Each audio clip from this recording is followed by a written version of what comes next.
We're back. Yeah, so soon? You betcha. This one was on June 13th, the Public Works Committee. Kind of a long video, but we're going to get through it. Hey, we are going to get through it together, of course. Where else would I be on a nice Sunday afternoon where it was raining and I couldn't do any kind of door knocking? Oh well, but we're here. Let's get to it. Already starting off with the yell from Kristen Jones. Well, we can already tell how this is going to go. Good evening and welcome to our Public Works Committee for June 13th, 2024. Ooh, they're I will matching. begin with That's introductions cute. of my counselor to the left. Thank you, Madam Chair. Derek Cahill, District 23. Thank you, Madam Chair. Nick Roberts, District 4, Geisen Castle. He has no job and he lives with his parents. Areas. Thank you, Madam Chair. Good evening, colleagues. Andy Nielsen, District 14, East Side. Trust fund baby, and I'm not 100% sure, but he may have married his sister. Thank you, Madam Chair. Ron Gibson, District 8. Total, total party puppet. Thank you, Madam Chair. Dan Boots, District 3, Washington, Lawrence Townships. And so I'm who is Kristen not Jones. here? We are missing Jared Evans. And by the way, Jared Evans does not have a job and he lives with his parents, a 40-year-old, by the way. And Carlino, well, I can't say anything about where Carlino's District at. 18. And we will begin with Proposal 178, which is a presentation which directs the Public Works Committee to review the Complete Streets Annual Reports. Got my Jolly Rancher today, too. Try fixing my lighting. All right. All right. Good evening, Chairman Jones, members of the committee. Thanks for having us as always. We are here before you today to do two things with this presentation. The first will be to walk through the Complete Streets Annual Report, which is something that in the Complete Streets Ordinance we are required to produce and provide to the council annually. This is the first time that the department will be submitting that report. And so this is in response to the ordinance change from July of 2022. And then the second item that we want to discuss, and I'm actually going to, at that point, stand up and let Natalie Van Dongen, our Deputy Director of Policy and Planning, join Nathan to present, is an update on the Fatal Crash Review Team. Oh, I can't wait for this. I had a video about the Fatal Crash Review Team and how dumb it is. You remember one of the first proposals that this committee heard back in January was an update to that Fatal Crash Review Team. We committed, per that ordinance, to come back to you before July 1st and provide an update on how, as Councilor Barth put it, we were going to open up the aperture on the number of crashes, the type of crashes that the Fatal Crash Review Team reviews. And so we're going to provide that update on our new approach. And since it'll get highly technical in the weeds, I'm going to turn it over to the subject matter experts and not even pretend to try here this afternoon. And do you want to know why? Because the data was not, it wasn't where they wanted it to be. They're like, oh, turns out it's not actually an infrastructure problem. It's actually a people problem. You got dumb shit people that are drunk, that are either walking, pedestrian, probably junkies, and then you have people that are drunk or old that are driving cars. Kind of weird. I don't think fixing the roads is really going to solve that problem. So I have filibustered enough to allow Councilor Barth to join us. So. The Complete Streets Checklist. So as part of the update to the Complete Streets Ordinance, and this is, I think, something that is known to all of you, but for members of the public perhaps at home, the Complete Streets Ordinance requires or tasks the department with doing several things as it relates to an infrastructure project, a capital project. The videos are working, all right? If they're saying, if anytime they say anybody who's watching, they're out at home, they're talking about us. Because I have watched these for the last 3 I think maybe 3 or 4 years, and they never used to bring this stuff up. Not until I started doing these videos, and you, the public, have been watching them with me. And so you can see here, I don't need to read it to you, but you can see here the types of things that we now shall evaluate and incorporate in planning for a capital project. You know, looking here at Chairman Jones, thinking about a project that I know is in her district that's near and dear to her, the Shelby Street project, thinking about protected bike lanes, thinking about all users of the roadway, and especially our most vulnerable users in a design for a capital project. You don't want to know why some of these sidewalks and roads have gotten like way crazy in price. Inflation has something to do with it, but it's because there is an ADA requirement now. I think it's like all disabilities something. So we have to have space for like wheelchairs and people walking on the sidewalk and bike lanes too. And so Nathan Sheets, our Deputy Director of Engineering, is here. Again, I won't belabor it too much and read all of this to you, but if you have specific questions, Nathan would be happy, I'm sure, to unpack what all that means and how the department implements the policy that the council passed, again, back in 2022. Complete investment. So again, as referenced, the policy was updated in 2022. As such, we did not submit a report for 2022. So what you can see here are just some benchmark data points for that period of 2022 to 2023, just to make sure we're sort of calling out all of the work that we've done. I would point to an example here, the RFBs, 49 RRFBs that were installed last year. Rectangular We've rapid discussed it in flasher this beacons. committee, but again, for those perhaps watching at home, this is an example of, I think, above and beyond the Complete Streets Ordinance, challenging the department to think about our capital projects. We're thinking creatively about what other measures we can take, what other investments we can make with existing budget to prioritize safety. And this is a program that we were able to implement last year, doing a survey of all schools on thoroughfares in our county, identifying those that did not have what we identified to be sort of that floor, if you will, of a safety measure in front of it, and that's that flashing beacon technology.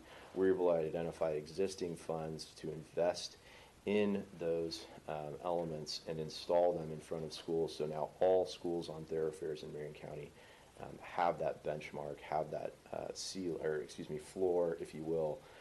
And so again, I think the complete investment slide here is meant for us to just articulate how the Complete Streets Ordinance has sort of grown as we've implemented to go beyond just a capital project, but for us to also think more holistically about the resources we have and how we use them. Holistically. So the Complete Streets Annual Report, you can see the one-pager that's squished kind of small on the slide here. I'll put a link of this at the bottom. It is just terrible. This is just like someone put like people put endorsements. They're just jerking each other off. Basically, it's like, oh look, we did this many amount of sidewalks. Okay, well, how much did it cost? Oh, we did this amount of road repairs. Okay, where though? Because I sent in a pothole repair request form at the Mayor's Action Center 3 different times over a month and a half. And it took them about 2.5 months to do the potholes. I had to go to the trustee's office. I had to send emails to DPW because I wanted to find out if I was going to get fined for just fixing the potholes myself, because I had cold mix. It was actually pretty cheap. It's like $15 at Lowe's. Here, I believe you all have hard copies of that, and that the council office received that earlier this year. You can see here some of the highlights from 2023 include 27 projects including sidewalks, 21 projects including crosswalks, 24 projects completing ADA ramps, and 4 projects completing bike lanes. And you can see the specific measures to the right. And so again, as the ordinance directs, we will continue to file these, track this information. And I think it's also important to call out here that we'd like feedback. If this is Oh. a useful document, we can Oh. continue to produce this document. If there is different information or additional information that may be helpful, Yeah. let us know. I think that this is an iterative process from our perspective, where this was our first, sort of Yeah. attempt or approach at this, and we certainly want to provide you and the public the information that you seek with that ordinance change. Okay. Are you ready? Are you ready out there? I want to know where these projects were happening. I want to know how much money that we spent. And most importantly, I want to know which construction companies worked on these projects. Because what I want to do is I want to overlap the construction companies and how much money they gave to Hogsett or to city councilors or state reps or senators or any of them. Because I know there are handshakes and hand jobs. Plenty. And I have made this point very many times, a whole bunch of times. VS Engineering gave Hogsett thousands of dollars of campaign donations. And where did they spend that on? They spent it on the Sherman Park project. That's where the IACS was supposed to be built. Well, VS Engineering told everybody, which was on their website, that it will cost $12 million before you can even start building anything on there because the ground was so toxic. Then Sharif comes in, calls out why it's been 2 years since the funding got approved to have this new IACS building put in. And what does Hogsett do the next week? He goes, oh, actually, we're going to build it over by Shelby. And then I think they just broke ground on it this month, or they're about to. But if it wasn't for Sharif, this would have never been happening. So all you animal advocates and animal lovers, tell Jefferson Sharif thank you. But my point is, we know that there's corruption in there, and I want to know where it's at. And if Director Herbie, if you're out there and you're listening, or anybody from DPW is listening, I know Jesse Brownstein, you're definitely watching right now, you commie piece of shit. Why don't you go and tell DPW that that's the information that I want? I'll even email them too.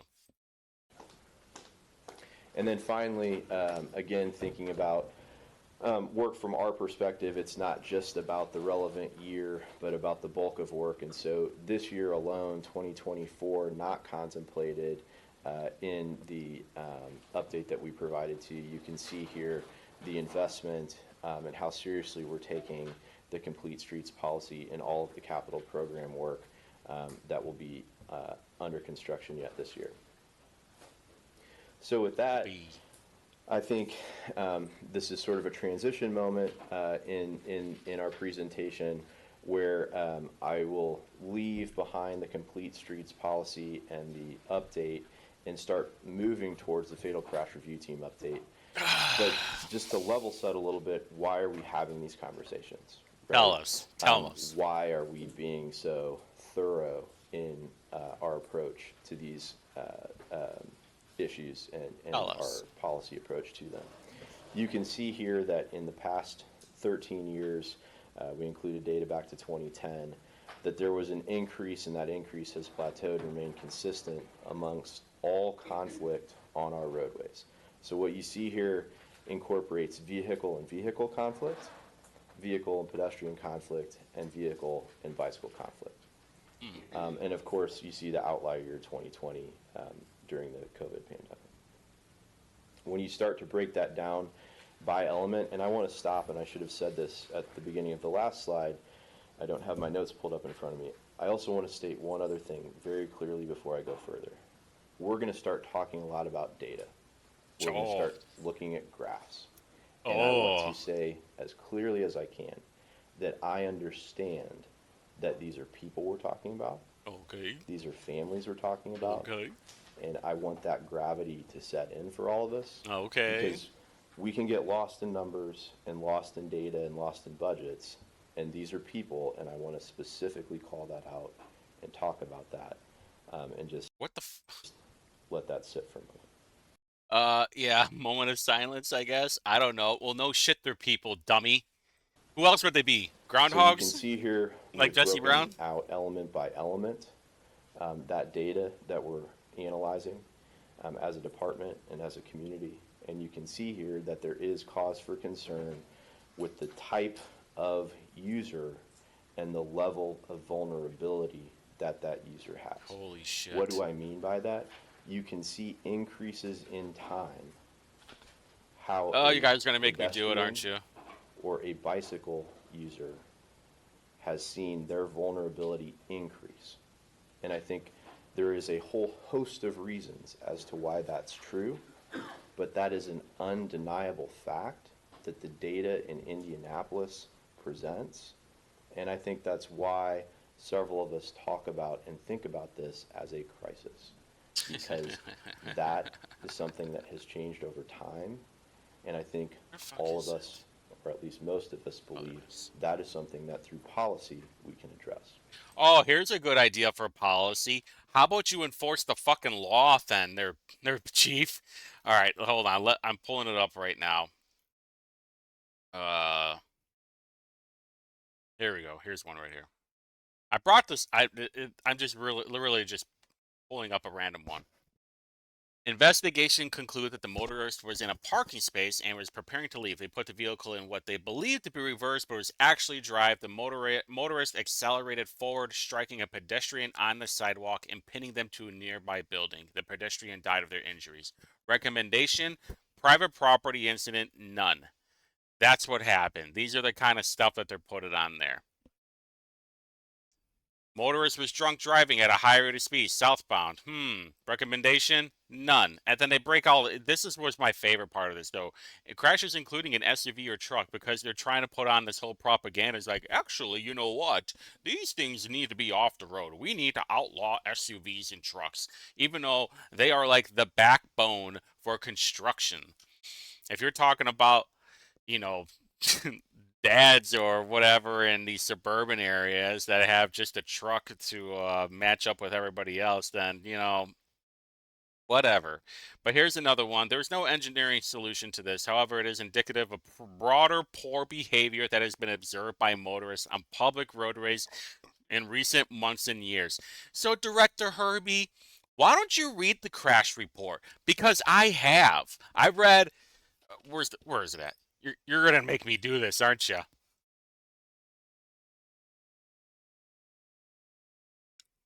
I've read this. I've read all of these crash reports, all the way back from 2022 to 2023.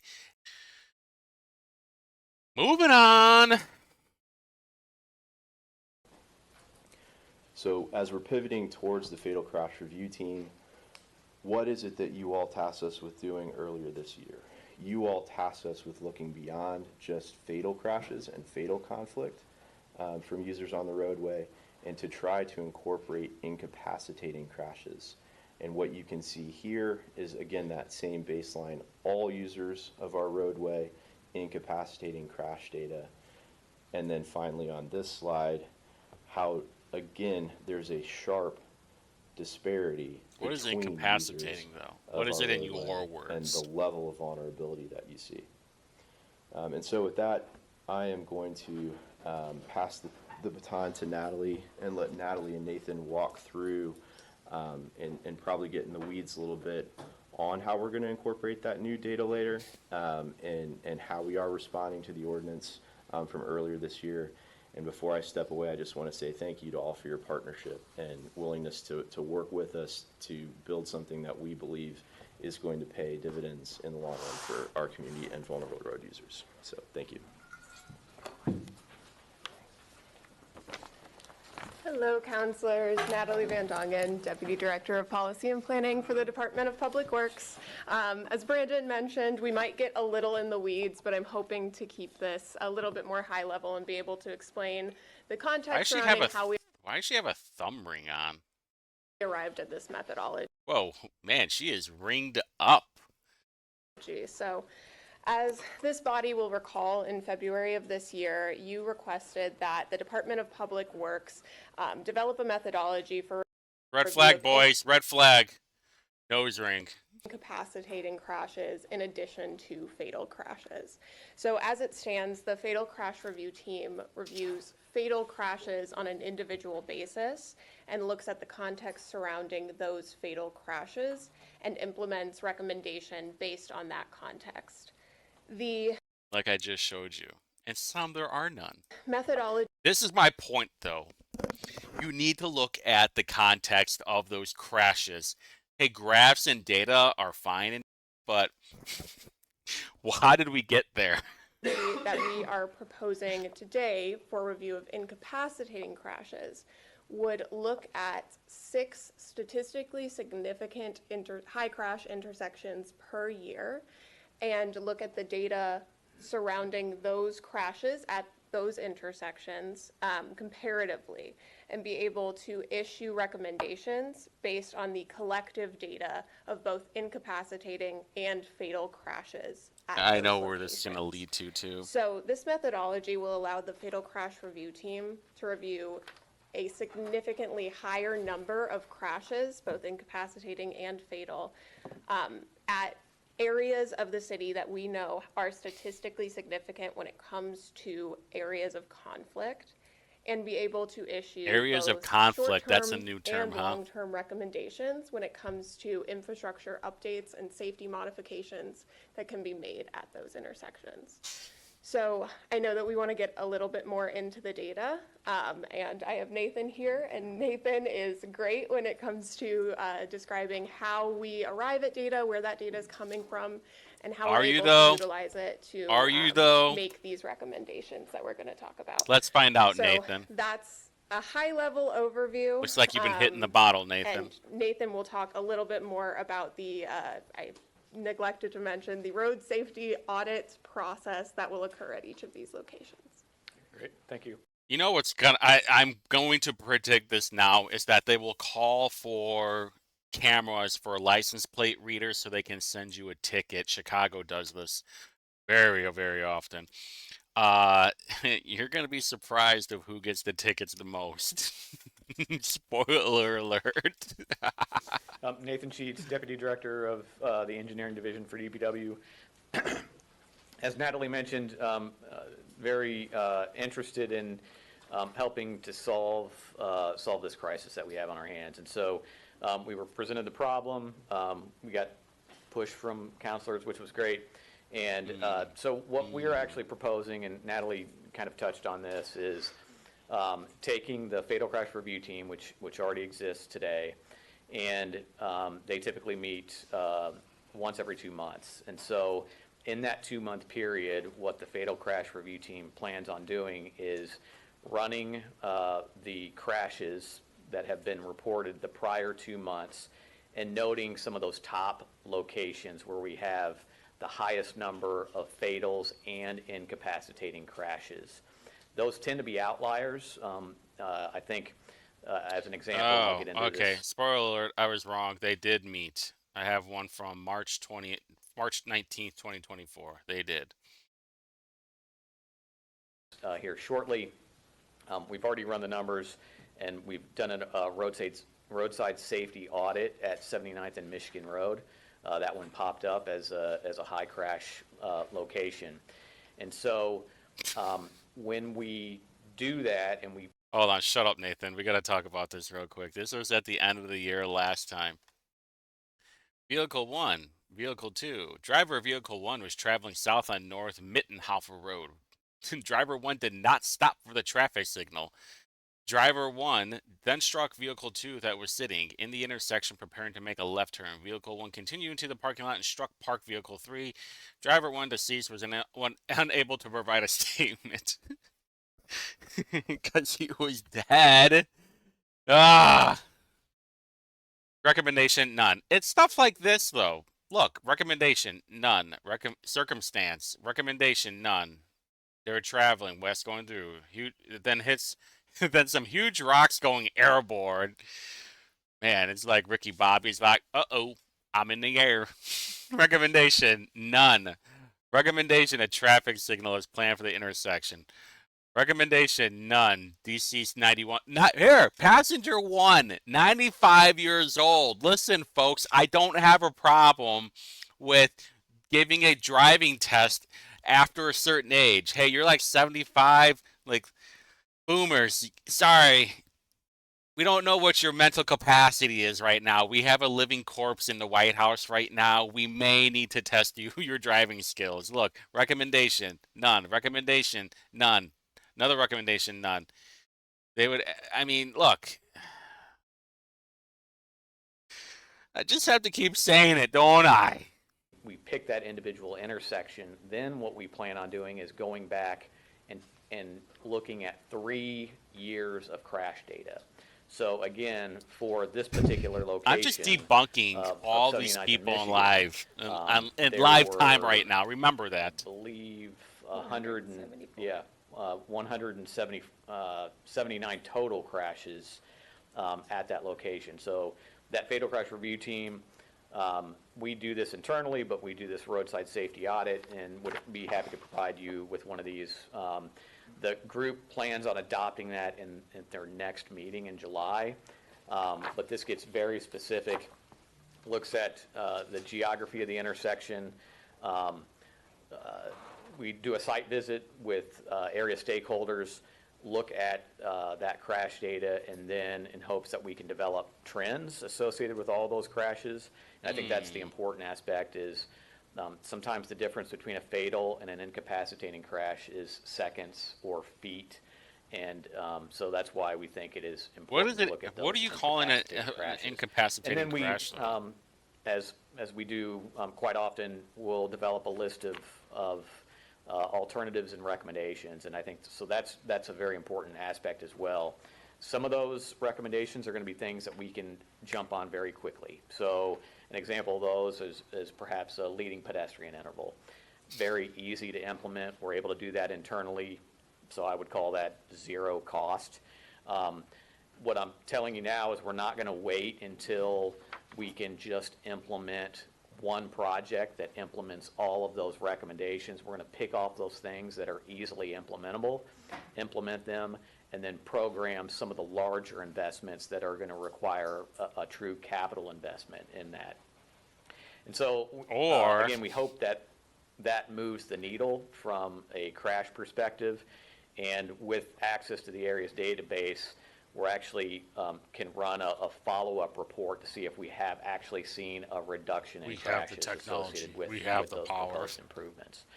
So again, I think procedurally, we were required to present to you our process, and that's why we're here for today. We were required to do that prior to that July 1st date, with implementation of the program by January 1st of 2025. Again, happy to announce that 79th and Michigan's already done. In fact, again, in their July meeting, the fatal crash review team plans on adopting the recommendations of this associated roadside safety audit. Just yesterday, our team was out at Benford and Kessler, which was the next location that popped up on the list.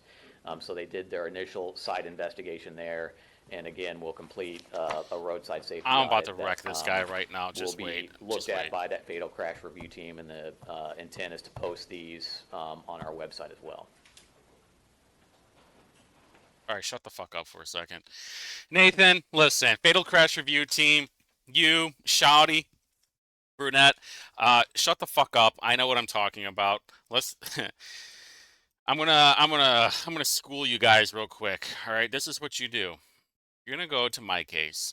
You're going to type attorney, mirrors, that Nosferatu blood-sucking, and then you're going to click for the attorney, mirrors, Ryan, then status, closed. Boom, here we go. Internet's working overtime. And what are you going to see? You're going to see all these things. You're going to see everybody that has their status have all been decided, and this all goes by date. I mean, you could change it if you want to, but no big deal. So while Nathan over there was talking, I was over here doing some work, which Nathan could learn a thing or two of what it looks like. I found this person, Jennifer Coleman. Jennifer Marie Coleman. What did she have back in June, actually this month? Operating a vehicle as a habitual traffic violator and possession of some controlled substance, possession of scheduled 1, 2, 3, 4, doesn't matter. We know they're probably going to get dismissed. Oh, look at that. I was right. That got dismissed. And then what happened with the operating a vehicle as a habitual traffic violator. Oh, the term was 2 years. It got suspended 2 years, and now you're on a 1 year probation. Hold on, folks. It gets better. So you go start doing a little history on there because you can. And what happened back in May? Oh, another one. Another operating a vehicle as a habitual traffic violator. And by the way, this is where you have to make sure that you're doing it correctly. You have to click on the name, make sure that you have the right height and weight because, it's their license and everything. I just missed it. Oop, maybe? Yes. And then what happened to there? Another 2 year, suspended 2 years, probation 1 year, no biggie. All right, that's interesting.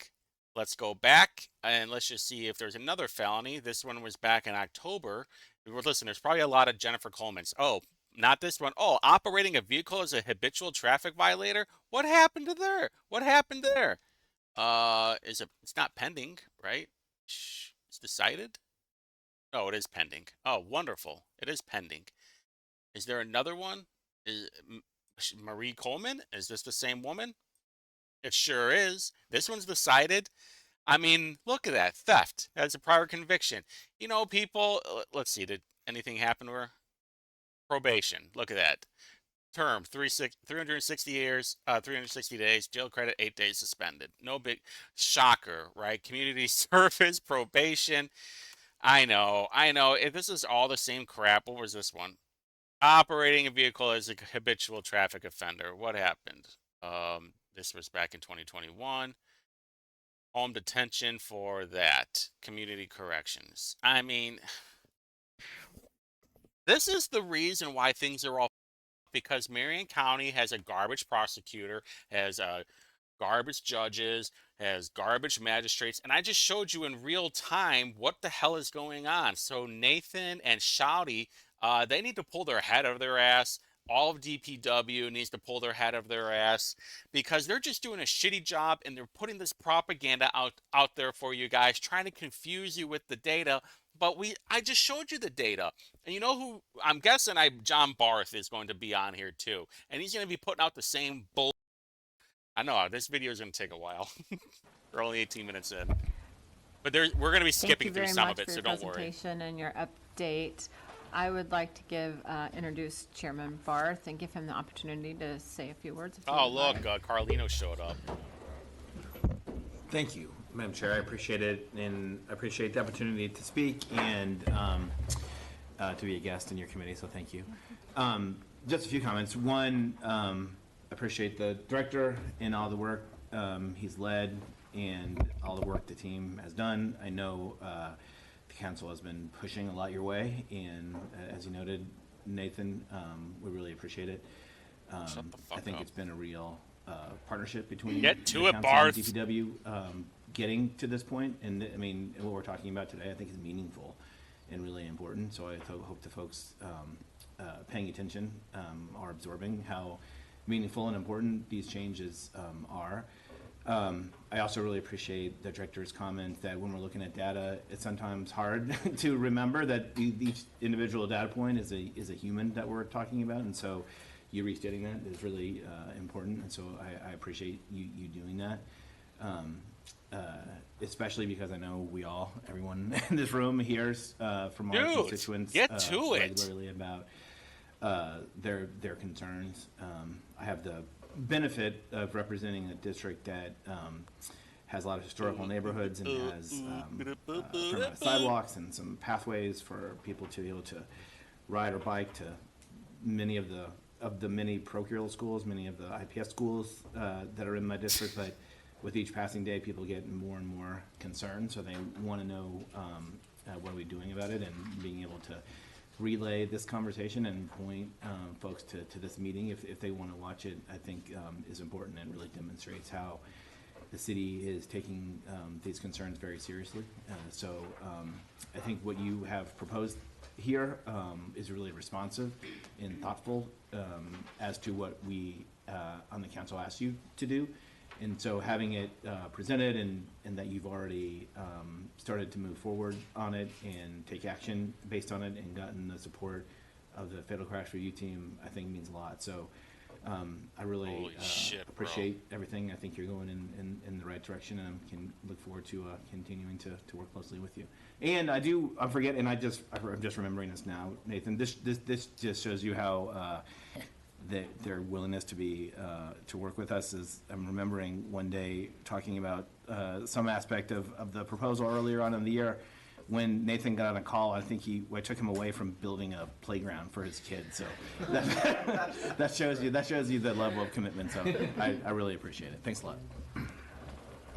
Thank you. Thank you very much. Any comments or questions from our councilors? I wish Larry Vaughn was Thank you, there. Madam Chair. Just, can you clarify the methodology on the review using the Aries crash database? So when you say a single location, and the reason I ask this is that the single most dangerous intersection in my district is Madison and Stop 11, but it's not actually the intersection itself. It's two one is not a crosswalk, but a common pedestrian crossing, and the other one is also technically near a crosswalk, but the people don't use it. Would that sort of consolidate those two to the intersection itself, triggering a review, or will that result in seeing it as two separate locations? It will. So Aries, which is the software that is used, it's actually managed by the state police, and it's the software that reporting officers utilize from a crash report perspective.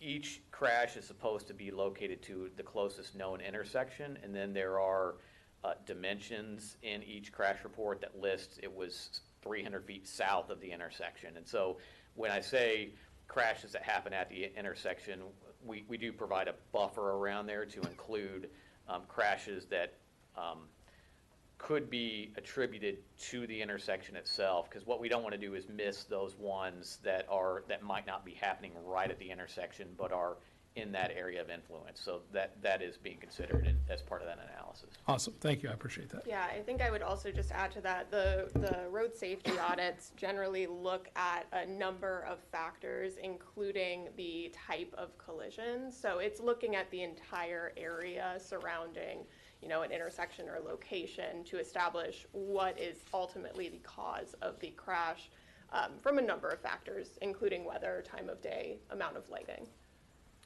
Well, one other point of clarification, I know when Director Herget had shown the graph that showed the number of crashes, I think it's important to note that is, those crashes are pulled out of Aries, so that's all the crashes that happen in Marion County. And so there is kind of a unique situation.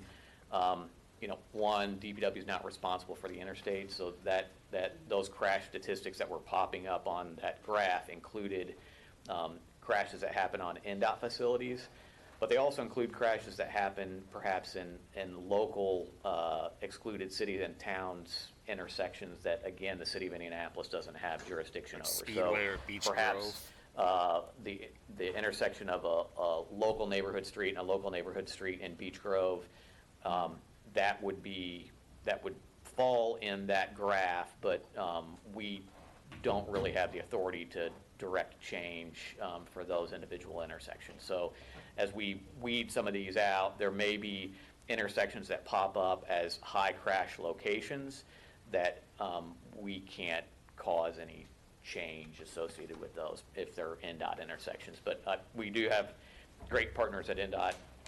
They've got a great safety group, and I believe that they are actually doing something very similar. NDOT sucks. Doing. Okay. So I'm confident that as these pop up, that they're trying to address those as well. If elected, there will be an NDOT oversight committee. A little bit harder though, because listen, put me in charge of it, because NDOT will get figured out within the first year if I'm in charge. Thank you. Councilor Roberts. Thank you, Madam Chair. A couple of questions and a comment too. And to Councilor Kale's point too, I'll just mention that I had a couple intersections in my district that a few constituents reached out about, and IMPD was extremely prompt and gave very thorough breakdowns of the intersections, and there were some that were, quarter mile down the road that were still included in that, so I was very fortunate that those were able to be included. Again, thank you guys for all you talked about. I think the data on here is fascinating, with the caveat that both of you brought up about, these are all individual people. A couple questions. First of all, I was under the impression the fatal crash review team was mainly focused on pedestrian crashes. Does it also extend to vehicle crashes too? It is all crashes. Okay, correct. Yep. interesting. Well, failed with that being crashes. said, so is the focus of these 6 intersections, is it kind of just complete, pedestrian crashes? Is it focus on pedestrian and bicyclists, or is it just complete? So it's high all crashes. So there may be intersections that have a larger percentage of the crashes being pedestrian related or bicycle related, but that does add to that total number. And so those are the things that we're trying to kind of tease out of that data and hopefully be able to see some patterns and things that happen over and over again that we hope to change from a implementation perspective or a capital investment perspective.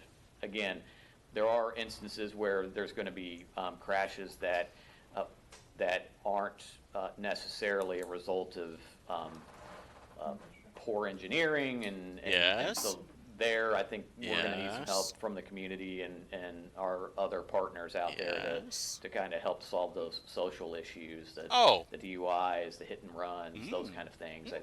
I think that's where we're going to need some help.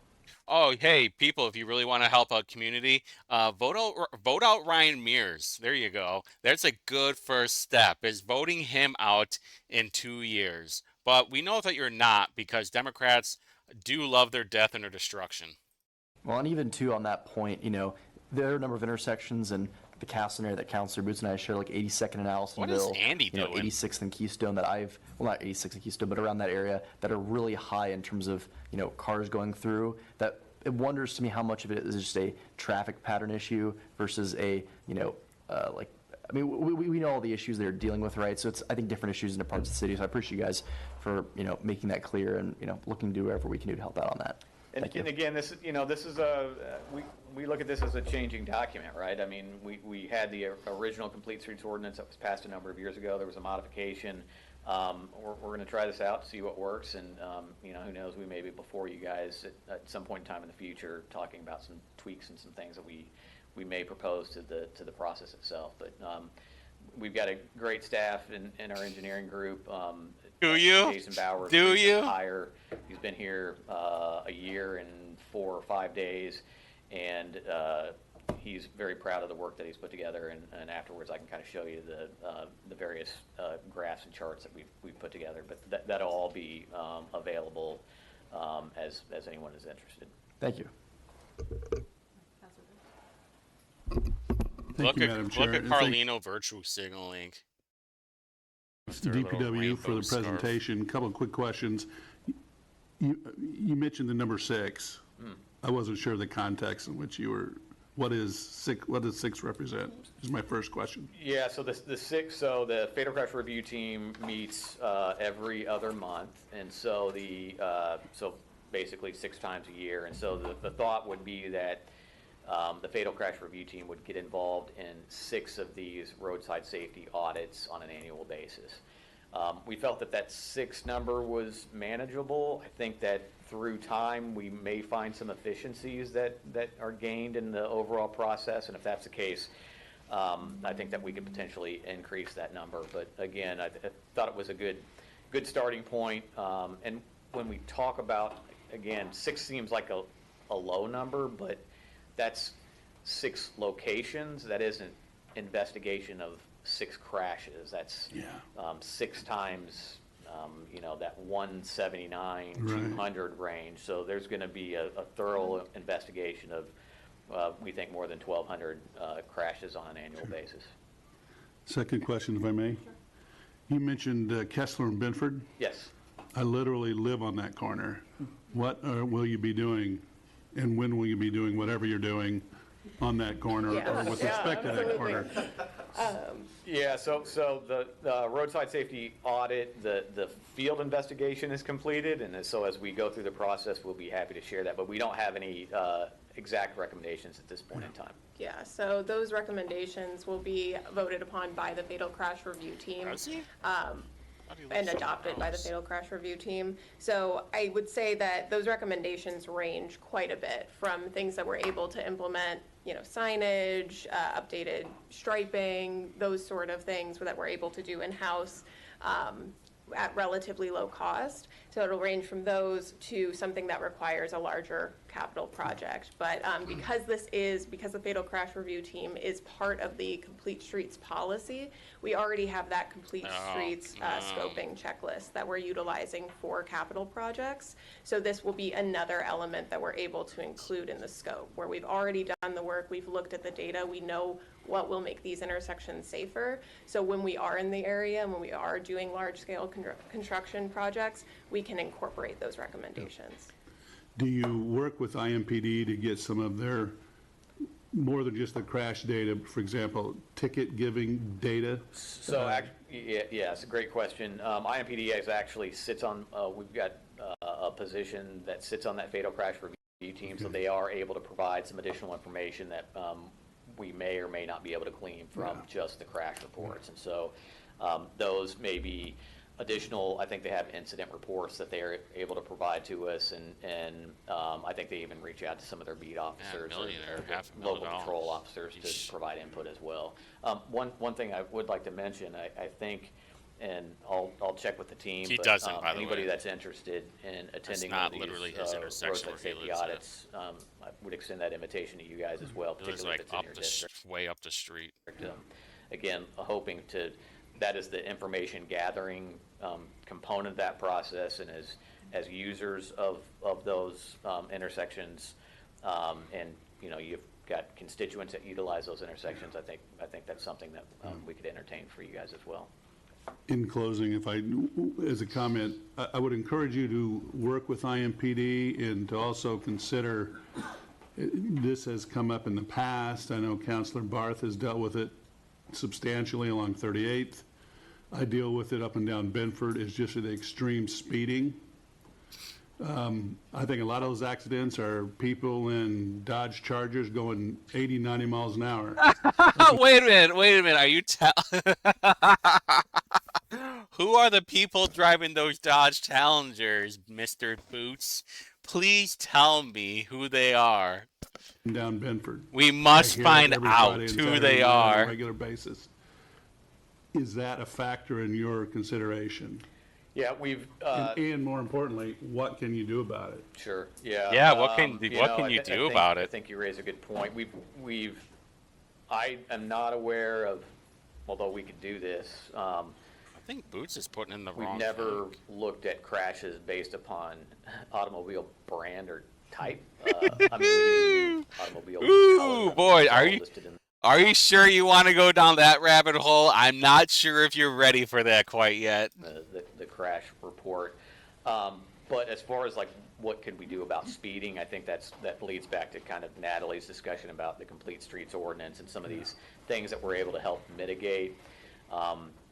The other thing that I think could help feed the discussions with IMPD is, you know, we know that their time's very valuable, and instead of, you know, us saying there's a speeding problem, I think if we could find in this data when. Oh my God, he's got. Oh, that's that funny. Is a trend that we could provide. Oh, I just found something out. Oh shit. Oh shit. To them, and in hopes that perhaps that I don't know result in concentrated enforcement times during you know, the problematic times. Yeah.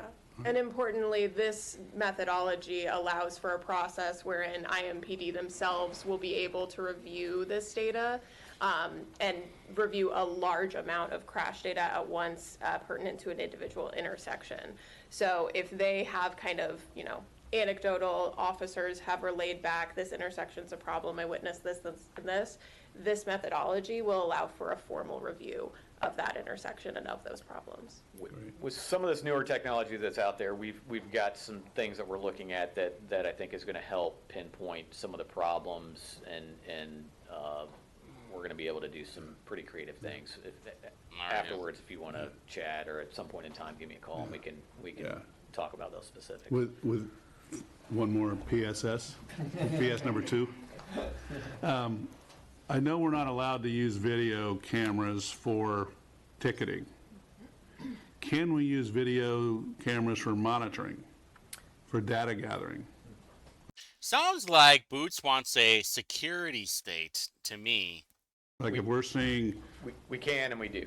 okay, do you need more money to expand that? That would be nice. If you're offering. Yeah. Where can I start? Yeah. Just give it to you. Just take your money and give it to them. That's all you have to do, Boots. This is what I don't understand, like, especially when people talk about, oh, we need to give more money for blank. Okay, then give it to them. You can give it to They them. already gave us some. Yeah, so we did, back to, forgive me for stepping in, Jerome, but as Councilor Nielsen pointed out, and back to what I was talking about in the Complete Streets portion of that, and how we got creative last year with some existing funding to sort of prioritize school safety. We've done that in this past fiscal, where we're able to take some of the SALT budget for this year, where there was underspending. There's Zach because Adamson thankfully we back had a there. light winter, and repurpose that for better technology. And so we're going to be able to do, and I think, and Nathan, step in if I get any of this wrong, but we're actually going to be able to take this a step further. So I think it's called the Scout camera technology. If you recall, we talked about this at the spring fiscal committee hearing. That will actually be able to detect even near misses.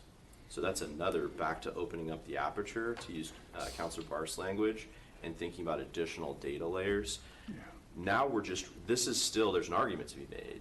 I wouldn't make it, but there's an argument to be made that we're still being reactive. Yeah. I'd say we're being reactive to what happens, but then being proactive in how we address it. You for the guys long are so term. We fucking we can stupid. make proactive change. Sure. We can be even more proactive with the new technology we're purchasing that will allow us to look at near conflict as well. And so Nathan, I don't know if I'm missing anything there that's important to unpack, but it's a good point as far as using data for what we're allowed to use it for. And I think These we're people already want a security going in that state. direction, and certainly want to continue to pursue it further. Thank you. This is what I don't get. By the way, this has been one of my theories for a long time. The reason why Ryan Mears wants all this crime to be happening, all this death and destruction to be happening, so you could introduce a security state where you have camera footage everywhere, cameras looking at you every single day. And what they will do is they will gaslight you and say, if you have nothing to hide, then what's the big deal? And the whole point is privacy. I don't want the government looking at everything that I'm doing 24/7. Now, this is how you solve things really, really quick. You put the scumbags away, and you make sure that these people that are habitual traffic violators, habitual line steppers, is that you find the out of them, or you take away their license. But the problem is, like I did a video yesterday, is that you'll be having all these, oh, poor me, oh, I'm the victim, oh, damn you, consequences of my actions, people. And then you'll have these journalists, as I would say, activists of journalism, and they'll be having all these puff pieces so they can make them look more like a victim. When all you have to do is obey the motherfucking law. You wouldn't have to have all these extra laws if you were just to stop them. It's like, this is our line. You cross this line and there's going to be a problem. And the reason why everything's all fucked is people like John Barth, Hergy, Nathan, Shoddy, people like Zach Adamson back here, that they have no problem letting these scumbags back on the street. And by the way, I think I just figured something out about Dan Boots, and I think he's doing something illegal. I'm trying to get the right address, though. Thank you, Chairwoman. This is just more of a comment, I guess, to colleagues. Shut the fuck up, Jared. Absolutely supportive of everything and the endeavors here, and as someone who bikes from Fountain Square to Broad Ripple, took the B&O Trail for the first time from downtown, by the way. Someone who is very supportive of the public infrastructure and protecting us in all the different ways. I can't help but think, as I look through that data and I see those charts, the one thing that just keeps coming to my mind, and as we're having this conversation, is we can spend hundreds of millions of dollars redoing our infrastructure. At the end of the day, it's going to be in large part, not entirely, but enforcement. And I think they were being kind and not probably pointing to that so much. But I don't have the data anymore. I used to. But the reality is this city does not write traffic tickets anywhere near like it used to. In 2008, Why is that? Can't remember exactly. Why is that, Jared? Tell me why that is. Exactly, but I know we were writing, it seemed like somewhere around 60, 70,000 speeding tickets a year. I think, 12,000 last year, or maybe the year before that. By the way, they do still write tickets. It's just if you show up for court, there's a good chance that they will drop it. That's what happened to me. I just showed up and I didn't have to pay $500. It would have been a bullshit ticket too, by the way. Just to let you know, it would have been a bullshit ticket. So we have developed a culture in this city that no one is fearful of doing anything wrong on the streets. Until that changes, it makes me feel a little bit jaded to have all these conversations. Because it sounds good, it sounds great, and we can pick the top 6 or the top 10, but that doesn't change someone's behavior. They're still reckless, they do so without regard to our laws, because they're not afraid. And I think that until that point is addressed, let me be clear, I'm not saying we don't continue to do these things. We do have to address it. But that is a large part that we have to have stronger, deeper conversations about in our city. Otherwise, I think we'll just become reckless driving behavior throughout the entire city forever. Damn it, Jared. Oh, yeah. Yes, I agree with you. Actually, you agree with me. Chairman, if I could respond to that, I'd like to, and I don't want to steal any thunder from any of the counselors that we've been talking to about these issues, but when you start thinking about the concept of Vision Zero, when you start thinking about a safe systems approach, Councilor Evans, I think that's why that conversation is important. I would make the argument that the Department of Public Works, in partnership and in large part in response to a lot of drive and push from the council, has been thinking hard about what we have control over with the resource constraints that we have. I think there are other areas where we need to direct more attention and continue to have the conversations that we've been having between the council and the Department of Public Works with other aspects of the city. And so one of the elements of the safe systems approach is enforcement, but it goes even beyond enforcement. There's also education and awareness campaigns. There's also the built environment of the vehicles and bicycles and safety equipment themselves. Right? There are many different buckets that we need to have an approach for, and I think that's why, insofar as I'm teasing it, we've had some very constructive conversations to date, and I think excited about the prospect of making this about more than just the built environment and about how a lot of things work together and interplay together that are at the root cause of the conflict. Well, we never had this problem before when we were enforcing the law. Once we stopped enforcing the law, that's when we had these problems. That's how you take care of the problem. And Hergy, now we know Hergy is the enemy. Everybody out there listening, watching, the director of DPW is the enemy. We cannot be nice to this guy at all. We need to go hardcore. This guy is a communist. He is with the commies. Maybe not a communist, but definitely part of the group. Thank you. Yes, Councilman Gibson. Thank you, Madam Chair. I want to say thank you to Director Herget and your entire team for your leadership and particularly how you're taking this very serious. And he's just also want to commend you for coming up with right solutions. now. You're trying to think proactive and really encouraged by that. Question for you, in terms of the data, is police reports the sole source of the data, or what about when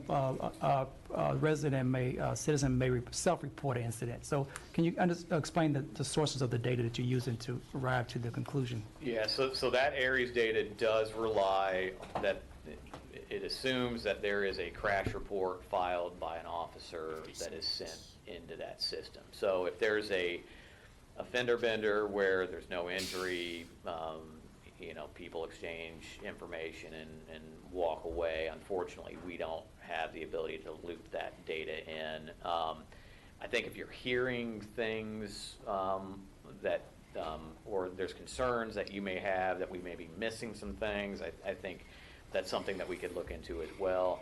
I'm just not sure how we would quantify that, but we'd be happy to kind of toss that idea around. I believe citizens, when they have a minor accident, they can self-report or police report. I think they can do that. I think it's a nature where you can call in, because I used to be in that business years ago. Yeah, I think that if they do that, though, most of the time, there's an officer that is writing a crash report. Maybe they're not on the scene when that happens, because I think ultimately the insurance companies want a document that shows what exactly happened, where the cars were, who was involved, and so again, leaning more kind of towards that data-driven approach from a reporting perspective, but that does slightly touch on what Director Herget had mentioned about the near-miss technology and trying to be a little more proactive when it comes to these things, and that's something that I think would get picked up as part of that analysis. Thank you. Okay, thank you. Any other questions, concerns, comments from our counselors? All right. Well, thank you very much for your presentation. We appreciate it, and we look forward to hearing more about it and more updates, and keep us posted on how we can participate and about those audits. And I know a lot of us would love to join in, so thank you very much. Great. Yes, Yeah, thank you, Chairwoman. Thank you. Well, moving along, with consent, I would like to move proposal 186, 2024 to next on the agenda. Consent. Thank you. Next up on the agenda then is proposal number 186, 2024, which authorizes various traffic control changes to chapters 441 and 621 of the revised code in support of public transportation project being carried out by the Indianapolis Public Transportation Corporation, Indigo, in accordance with IC 8-25 and IC 36-9-4. And Nathan, you're going to begin the presentation. I am, yes. Thank you. Again, Nathan Sheets, Department of Public Works. This looks slightly different, but in all actuality, it's not much different than a lot of the traffic ordinances that this body has approved in the past. And so, back in 2017, I came before the DPW committee and presented a very similar ordinance in nature that was related to the red line BRT, which is currently active and running. In 2020, again, same kind of ordinance package that was pulled together for Purple Line, which I believe is scheduled to open towards the end of this year. I do have some Indigo folks here that may be able to answer some of the questions that you guys may have specifically about the projects themselves. In 2021, we had Indigo in conjunction with a project that we did out here on Delaware.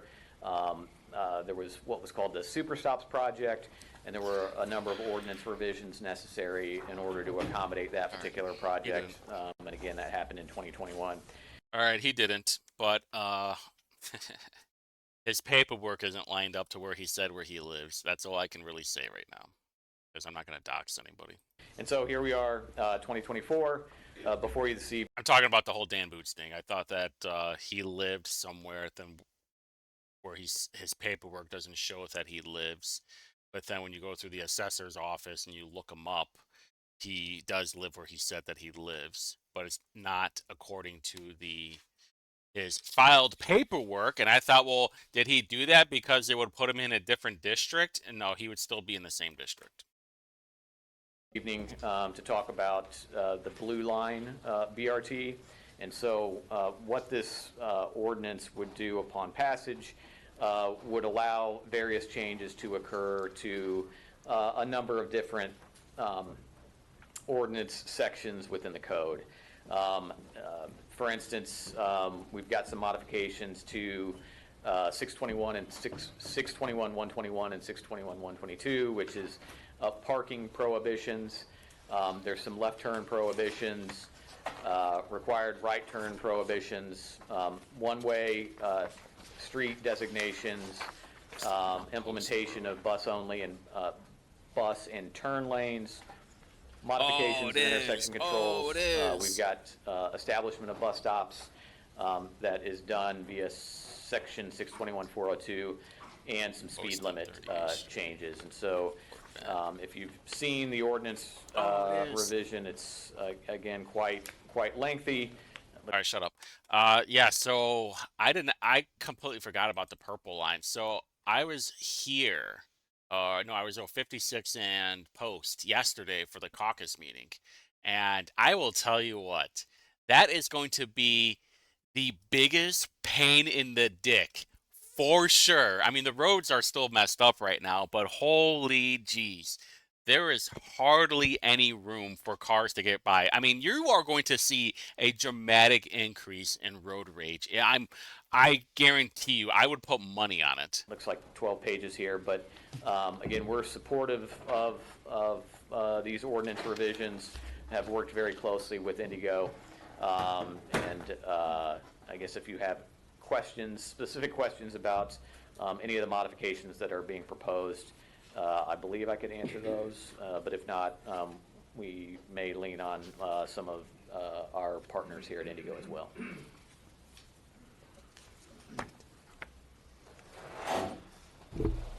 Thank you, sir. Chairwoman, I would like to make a motion to amend proposal 186. Colleagues, I think you should have a copy in front of you. If you don't, if under category E, which reads the bus line, the blue line bus rapid transit shall include the following bus only and bus and turn lanes. It changes the numbers 1, 2, and 3. They were mischaracterized as 21 and so on. You can see where the highlighted areas that are underlined are added and the highlighted areas that are stricken through are removed. Would you like for me to read those out loud? Or? Yeah. Okay. I mean, you're already wearing a purple shirt, Jared. I know that you're shilling for the purple line. Moving Harris Avenue and adding North Tibbs Avenue. The second one being we are removing drive and adding the word road for Short Ridge Road. And the third one, removing Kitley Avenue and adding Ridgeview Drive. And the fourth one on the next page under section 621-402, Washington Street, adding Washington Street along the center line from a point of 100 feet east of the east curb line of Holt Road, north approach, to a point of 175 feet east of the east curb line of Holt Road, north approach. Second. Thank you. So we have a motion to amend Carlino proposal 186. All those in favor say aye. Aye. Those opposed say nay. The ayes have it. Thank you very much. I should read this because it sounds like what they're doing is they're prepping for the blue line, which I made a video about that already. Very much. So It's gonna be a giant clusterfuck. the amendment has passed. No? The amended, right, correct. The amendment has passed as amended. Anybody, counselors have something to say? Yes. Thank you, Madam Chairwoman. I just want to make a couple of comments. There's been a lot of, obviously, ongoing discussion about Indigo, Blue Line, Purple Line. Here we and go. I just want to thank Indigo, I know they're here, for, there are some revisions in this, or there are some elements of this proposal that we really were getting done here at the very last minute. And so I just want to thank you that even at almost 100% design as it relates to the blue Washington line, and Holt. that some changes were able to be made in reflection of having conversations with community members and business owners, et cetera. So I just want to thank the Transit Authority and Public Works for working together to get some of those things done, because it will ultimately make the rapid transit line work better for all users. So I just Do want you to say take thank it, you, and, Andy? Madam Chairwoman, Trust with fund your baby? consent, I'd like to be added as a co-sponsor. Yes, absolutely. Thank you. Thank you, Chairman Evans. He doesn't have a Thank you, job Chairwoman. either, by the way. I just wanted to add a few comments here, a little bit to what Councilor Nielsen just said. Really excited about this. It's a little bit of a heavy heart when we talk about the blue line, because there was a large part of this section that was removed in what was the old part of my district, or my old district. I think upwards of about $30 million improvements removed, and that never sits well with me, thanks to our state legislature. Shut up. Who underfunds our cities, and I have to say this, I can never miss a point to remind people who may be watching on TV that the city of Indianapolis loses mass amounts of revenue for infrastructure due to NDOT's road formula. And so we are often left to come up with creative measures with which to improve our infrastructure, roads, drainage, sidewalks, connectivity, all of it. And Indigo, having been such a great partner in this with us. Don't worry, I'm about to destroy is Jared's bringing, argument here in a second. I'm just we're going to let bringing between baby 370 boy over here and finish it up. $390 million in part for infrastructure improvements for the Washington Street corridor from Cumberland to Holt Road. And that cannot be said enough. Those Oh. are massive improvements. Who's paying for it, though? West Washington Street is that particular corridor is one of the highest pedestrian deaths in the city. I have people pushing baby strollers down cow paths to get to a Kroger. In the city of Indianapolis, inside 465. Oh, here we go. I think that's amazing. And yet there were some state legislatures who fought this without giving the city Why, of though? Indianapolis Do you know why? Any additional revenue to pay for those infrastructure improvements. So while it is not perfect, it's the reality. There are people who are going to be upset, they're going to be mad.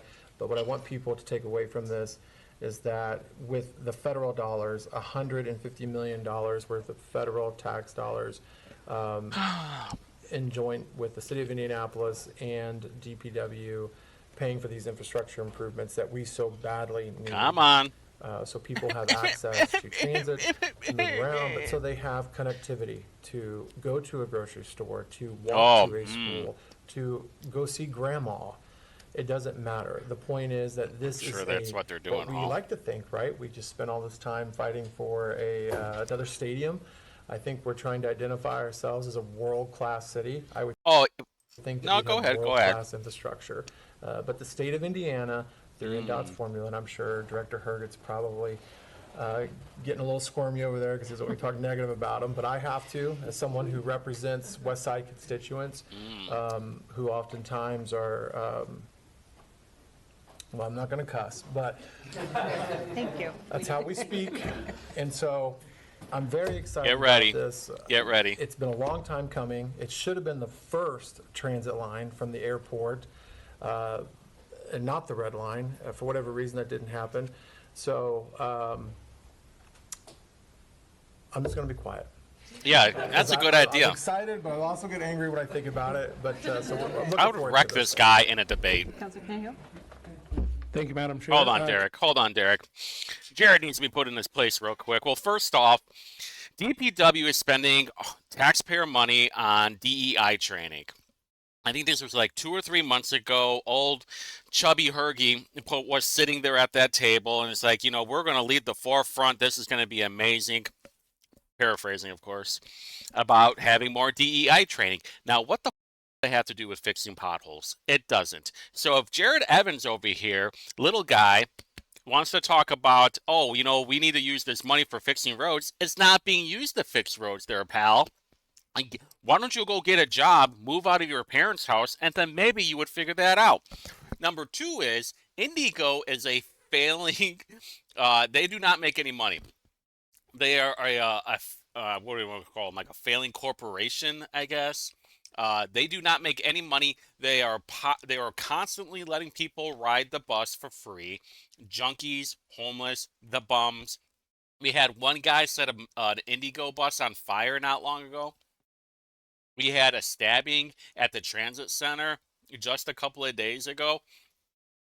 And there's just no regulations on it.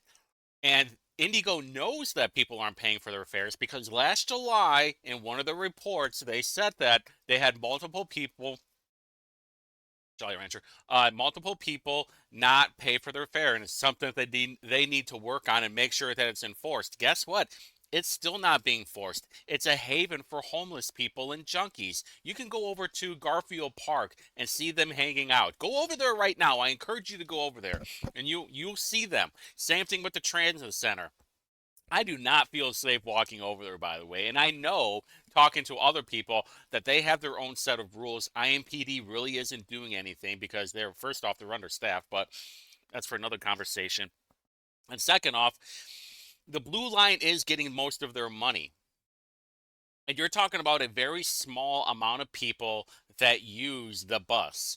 It takes like an hour and a half to use the bus right now from the airport to the Monument Circle or downtown, where it would normally take like 15, 20 minutes by car.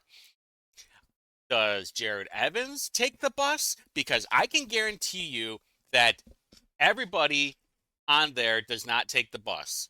Carlino, Evans, Jones, Nielsen probably doesn't take the bus anymore because he realizes how much of a mess up that was. Nick Roberts, Bootsy, Barth, everybody's sitting over there. Obviously, Cahill doesn't because he's smart. And they do not take the bus. If they do, then they're just doing it to check it out, basically. And they are still going along with the Blue Line. There are going to be 2 pinch points. One is over going to be where Little Mexico is on Washington, and then the other one's in Irvington. And this was all because the people on Irvington were throwing this huge fit. I made a video about this. You had Jesse Brown, you had Blake Johnson, who is a sitting state rep. They went after Giacomo's on this whole negative campaign to try and put them out of business because they didn't want to have the Blue Line going through there because they knew they were going to start losing money, especially once construction starts. It is going to be the biggest pain in the ass. So Jared Evans needs to pull his head out of his ass, go get a job, move out of his parents, and be a big boy like the rest of us. Councilor Hart was unable to be here tonight. I believe each councilor has a copy of this, but for the people watching at home, I'm going to read this into the record. Members of the Public Works Committee, as the district councilor for District 20, I oppose Proposal 186, mainly because the city has not committed to a development plan for the East Side Corridor, despite my numerous inquiries. It is troubling that the city has shown a different level of commitment to the East Side than it has to the West Washington Corridor. I am concerned that implementing the lane restrictions without proper East Washington development planning will lead to unhealthy speculative development practices due to closures, restrictions, and prohibitions. While I support Indigo and our mass transit bus system, I have concerns primarily based on the experiences with the red and purple lines. I understand the importance of a well-designed mass transit system for our growing city, but it's crucial that it's done responsibly and with the best interests of all neighborhoods in mind. The number of left turn restrictions on Washington Street is excessive and not in the best interests of the citizens who use it for their daily commutes. I hope that the city's leadership will address these concerns and work towards a comprehensive and inclusive approach to mass transit development that ensures the well-being and prosperity of all communities. Thank you for considering my perspective. Michael Paul Hart, City County Councilor, District 20. Based Hart, let's go. Michael Paul Hart, let's go.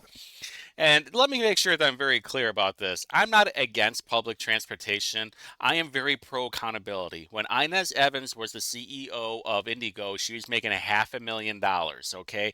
If you look at everybody on that whole board, I think it counts for like $2 million of their salaries. You can go to openthebooks.com too, and you can find it out. But I forgot about the good points was the lane restrictions. They were going to be reducing the lanes that as many people can drive on. And you see this right now with the red line. You see this right now with the purple line that I was just by the other day. They are going to be making even more traffic jams, pissing more people off. And listen, the people driving those Dodge Challengers, do you think they're going to be very happy that they can't go fast? No, they will be extra aggressive too. And the problem is, these are all small-minded midwits that can't see the bigger picture because they live in a bubble. Thank you.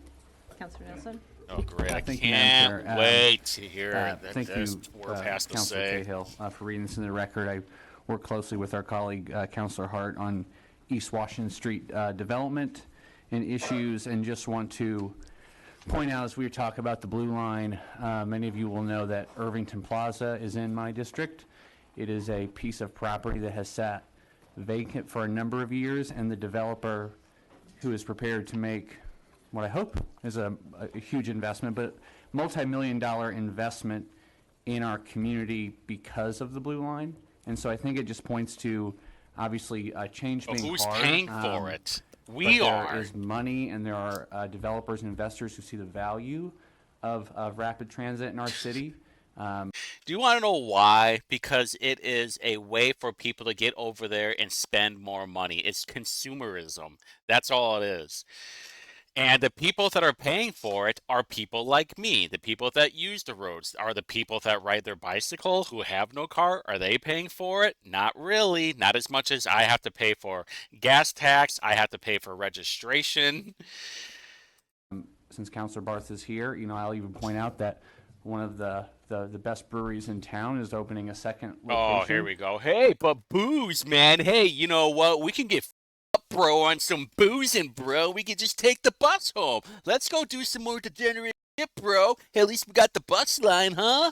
Physically across the street from a red line superstation. So, again, I recognize the concerns. I think all of us have probably heard that in one way or another about these transit lines, but that overall, it is how, as Chairman Evans said, we're going to continue to make Indianapolis a world-class city. So, while I appreciate Councilor Hart's perspective, I would hope They community want members, Indianapolis when to they're be voting like tonight, Chicago. They want it to be a see the shithole like transformational Chicago, change this will have for our city. like Los Angeles, like New York City. Councilman Gibson? They want Thank you very much, Indy to Madam be Chair. a giant The Purple household. Line is coming through my district. It starts on from Reading all the way up to Emerson as far as my district. We'll go further into Keith Graves' district. I'm very excited about it. I mean, I think it's really changed the whole dynamics of 38th Street. It's really improved the overall visibility of it, the economic development. Are you going to be taking the bus? Even, I think it's adding to our property values. I think it's really, You know what that means? That means your property taxes go up. it makes people's lives much more manageable as far as transportation. So I'm very excited about the Purple Line and what the economic development and the improvements it's made to my district. And so I'm very excited, and we'll be voting for this proposal, and I look forward to seeing the Blue Line kick off sometime in the future. Thank you. Any other comments, questions from councilors? Anyone from the public wish to speak on Proposal 186, 2024? No one from the public? Okay. Since no one from the public is here, I would like to read a letter from the AARP. They had sent us, ma'am, you would like to come and read? Okay, I just want to make sure. Come on up. Sorry, and our clerk is going to read a statement before we begin. Oh, man. And then it's Audrey, right? Yeah. Okay, ma'am. Okay. She's going to read a statement, and then you can begin. Duly repetitious, maybe threatening speech or incitement to violence aren't protected by the First Amendment at all. We will deal with those issues if they come up, but I don't think we will. And now, Madam Chair, if a committee member asks for consent to adopt these rules, we can proceed with public comments. Consent. Thank you, ma'am. First of all, good evening, Chairwoman Jones and members of the committee. As you said, my name is Audrey Turner. I am an Indianapolis volunteer leader with the AARP, and this is Wilbur Jackson. He's also a volunteer. And on behalf of AARP Indiana and its more than 105,000 members in Marion County, we stand in support of Proposal 186 with authorizing the necessary traffic control for the build-up of the Indigo, Purple, and Blue Bus Rapid line. ARP is dedicated to seeing the completion of the Indigo 2025-27 transit network, including the 3 BRT line. As a nonpartisan advocacy organization working to empower people to choose how they live as they age, we have served as an unwavering supporter of the enhancement of the transit system. We voiced many times before the Indigo new transit network will fulfill a critical transportation option to make our city more connected and livable for residents of all ages. AARP has been a consistent advocate over the years. In 2014, we fought for authorizing language at the State House to allow the local referendum. 2016, we ensured the voters had the information they needed to cast their ballots. In 2017, we worked with you and your colleagues to enact the appropriate referendum. And over the past several years, we have defended their victory at the State House. It is important to note that according to the 2021 AARP survey, 63% of our Marion County registered voters strongly oppose any effort to limit the expansion of the BRT line. When we look at the individual facets of the expansion efforts, the number has even gotten stronger. 9 out of 10 surveys support the infrastructure improvement and the repair that goes hand in hand with the BRT line. Nearly 70% said that the transit fund would be more. She does not know what she's talking about. She's just reading off bullshit that they told her to read. I stand before you, and I've been with AARP for over 20 years. Look at Herbie right here. He's like, yeah, that's right. Be our little puppet. We need more propaganda out there. That the voters approved online. Thank you, and we ask that you please vote in favor for the proposal. Of course it's going to get Thank voted. you so much for your time tonight. Clapping. Thank you for coming down here. Appreciate it. Clapping. Any other comments or questions from counselors? I wish Larry Vaughn was Anybody there. else from the public? Okay. Chairwoman Jones, I would motion to send proposal number 186 to the full council with a due pass recommendation. It has been moved and seconded to send proposal 186 to the full council with the due pass recommendation. All those in favor say aye. Aye. Opposed, say nay. The ayes have it. Okay, moving along. We are moving on to proposal 1. Look, with consent. what is going I on would here? like to Jared take the Evans is leaving. presentations, Showed up late and now he's leaving again. What a absolute scumbag counselor. Thank you. Thank you very much. Sure they'd all come to see me. That's right. Apparently not. They'll regret it.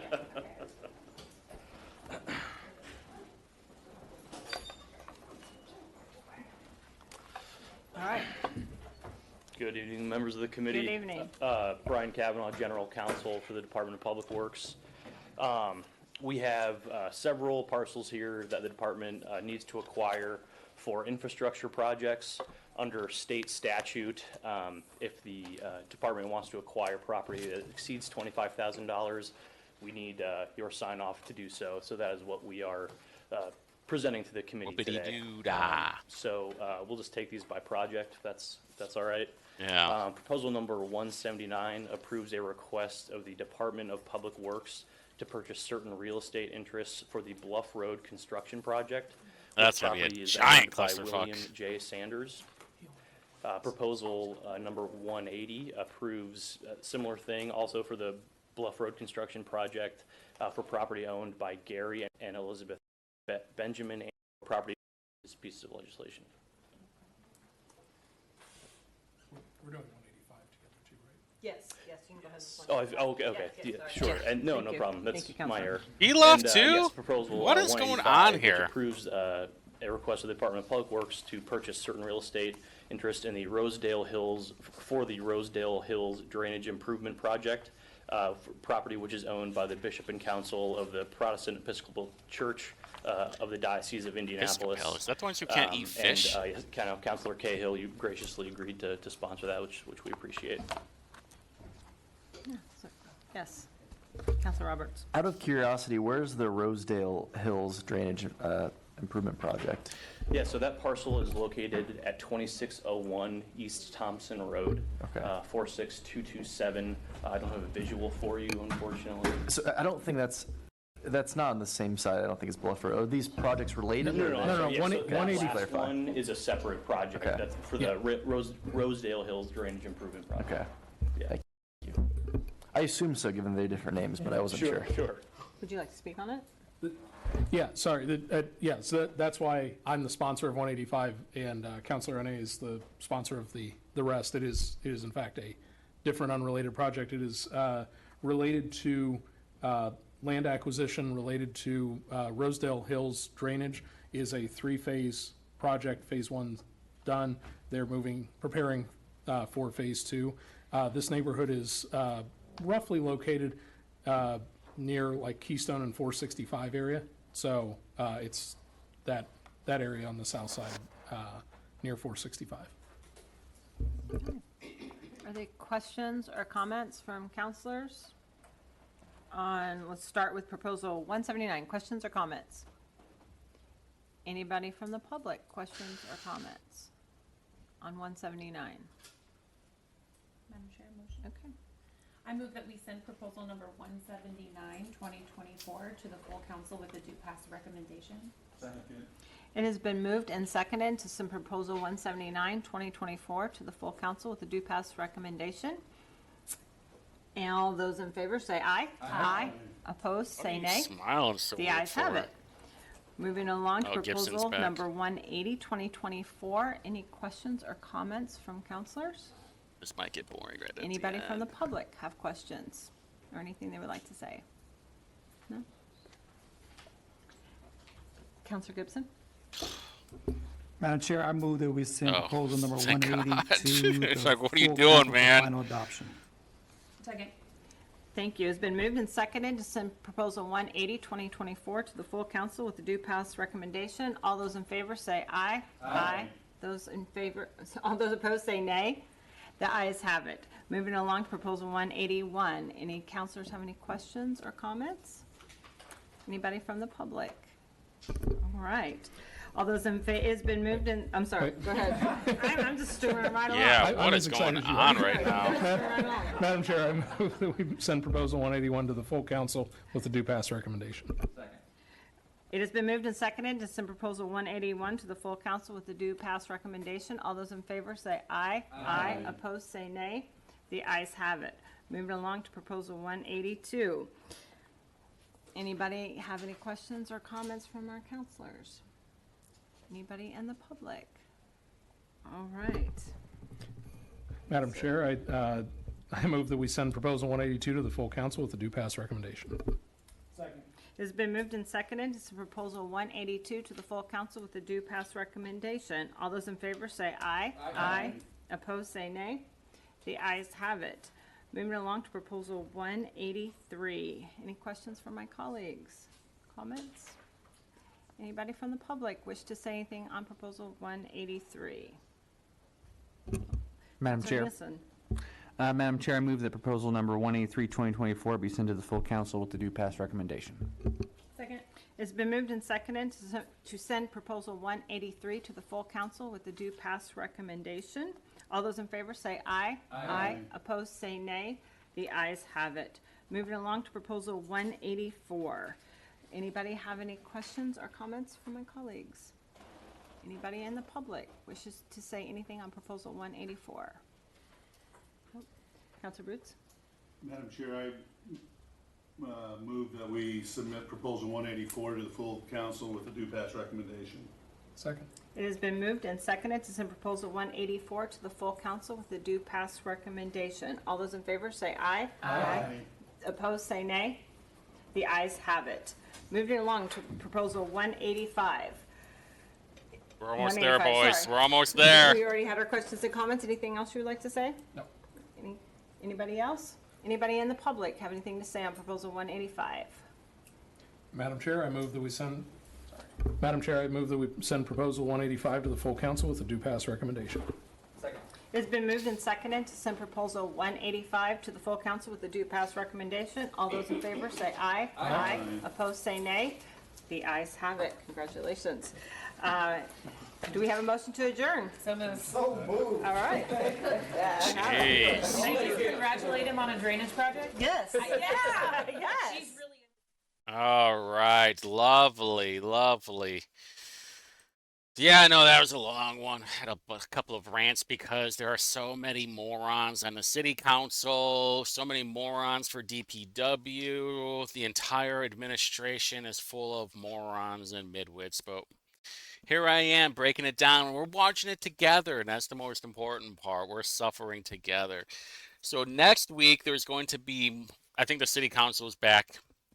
And then don't forget, I think there's like 2 weeks, and then the full council will have their full meeting. We'll have their meeting, and I'm gonna be there, obviously. So yeah, I think next week will just be full of the same bullshit. A lot of people are on vacation right now, so we'll see if these meetings actually happen. But until next time.